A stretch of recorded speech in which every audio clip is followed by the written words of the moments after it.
ষষ্ঠ পশু বিকাশ দিবসে আজ 10ই ফেব্রুয়ারি আনুমানিক 1 লক্ষ গবাদি পশুর চিকিৎসা করে দুগ্ধ খামারে নারী শক্তির জয় উদযাপন করছে এসএমএফজি ইন্ডিয়া ক্রেডিট।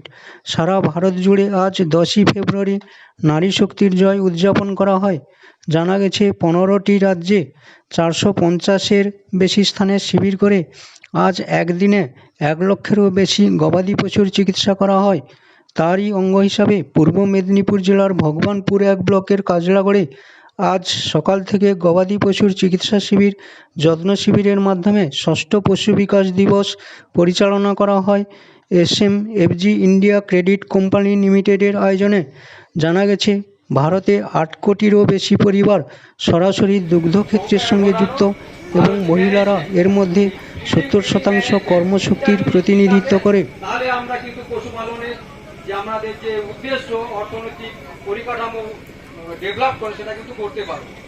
তো সেটা মাথায় রেখে বিভিন্ন যারা আমাদের প্রাণী পালক এসছে তাদেরকে আমি বলবো যে সেই বিষয়ে ক্যাম্প থেকে আমি সুবিধা নিতে এসেছি, কীভাবে কোন রোগের কি প্রতিকার করা যেতে পারে সেই বিষয়ে এখানে কথা বলতে এসেছি ডাক্তারদের সাথে। কথা হলো? হ্যাঁ, কথা হয়েছে। কিছু ওষুধ দিয়েছে? হ্যাঁ, ওনারা ওষুধ দিয়েছে। সারা বছর এরকম সমস্যা হলে কোথায় যান? গ্রাম শক্তি আমাদের এই ক্যাম্পটা প্রত্যেক মাসে করে থাকে, বিভিন্ন জায়গায় করে থাকে। আমরা সেখানে যাই, যে কথা বলি। তাছাড়াও আমাদের বাড়ির পাশে যেসব প্রাণী বিকাশ কেন্দ্রে যে বন্ধুরা রয়েছে তাদের সঙ্গে যোগাযোগ করে আমরা এই ওষুধগুলো ব্যবহার করতে থাকি। আজকে আর কি কি হচ্ছে এখানে? এখানে বিভিন্ন ধরনের শারীরিক যে অসুবিধাগুলো রয়েছে তার চিকিৎসাও চলছে।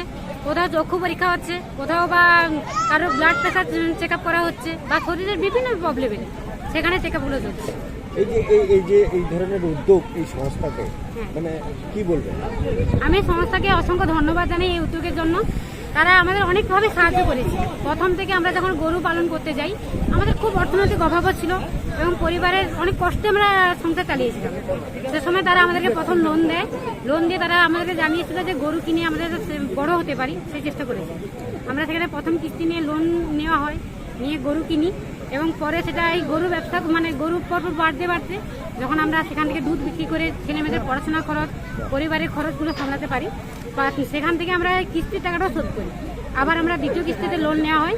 এই গরুর পরিমাণটা আমরা বাড়তে পেরেছি। এই জন্য গ্রাম থেকে আমরা অসংখ্য ধন্যবাদ জানাই আর আমরা এই লোন দেওয়ার জন্য। আপনার নামটা আরেকবার বলবেন? আমার নাম নুপুর দাস। কোথা থেকে এসেছেন? আমি গ্রাম শক্তির একজন গ্রাহক। আমার বাড়ি গড়বাড়ি। ধন্যবাদ।